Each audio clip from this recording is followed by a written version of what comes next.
Bunlar giyeceğe geç kovgiyem hiç bir öğrenle. Yine dünyalara gidecek bolyam. Daha bir giradi değil mi? Ay madara günüme koyay olmayayım. Hiç gündüğü bak bırak benim buraya da giyişim düşeceğim olayım. Bir koyunum çalışmalar koyunum. Madara günüme koyay da abi. Yöne doğru koyunuk boğmay. Düğün tükünün değil mi şeyinin değil mi? Düğün tükünümün zor olup gör de. Ay görünlerine ne ama bilip duran mı ama şu? Koyunum yok ama şunun başa günde şunu giyip göreyim mi? Çalışırmalar mı ne? Senin koyunuğun yok mu? O koyunum yok. Ha, sen koyunuğun yok ha? Al koyunum mam ne? Koyunuğun yok mu? Hiç kızaya girerdim ben tam koyunuğu koyunuğu.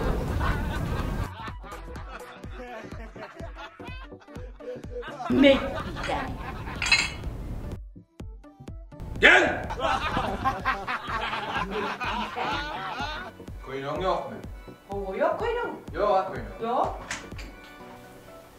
Bunlar ne mi? Koyunuk var mı? Allah.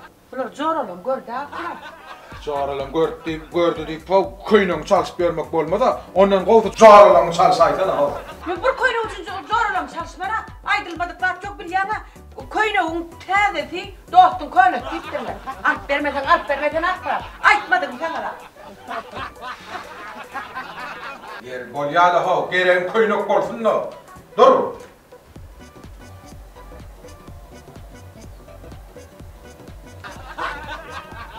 Yer bolyalı aman dur. Gelen koyunuk olsun. Koyunuk gerek değil mi? Ne? Koyunuk gerek mi ha? Koyunuk yine gerek mi? Hova gerek. Gerek mi? Hova. Ne anlı koyunuk? Nerede? Bolya mı? Başka yok mu bırak? Koyunuk kim? Koyunuk gerek değil mi? Gelen koyunuk olsun. Al. Vay. Ha, varlım keyvani. Tavuğlak bırak tavuğlak. Keyvani. İnni gül yüpeği için dükkanlara aylanıp görmek gerek. Gel. Dünya gül yüpeklerine zan ediyen, sana da staf gidip ver ya. Önünde oturuvermeli. Doğru edeceğim. Şuna vurdum önünde bir gülü harlar etmeden da. Koyunuk. Ay gül bakarım o caymada göçürüp getire yerine atölyede bile.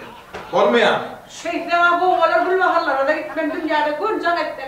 Dünya pek taştan da. Yine mekruvan deni anlar. Türk başlıkta elmi dama aydılıyara elmi dama öyün arafta çataklamalı.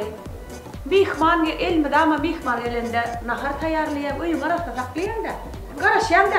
Son için mekruvandan elmi dama oğlan bolalı. Tapandadımı diyelim, tapandadımı giyelim. Yurdumuzdan avadan olsun, maşkalamızdan avat olsun giyen eşiklerinizi himmenizin nefi etsin. Tarihin adam kutlu olsun.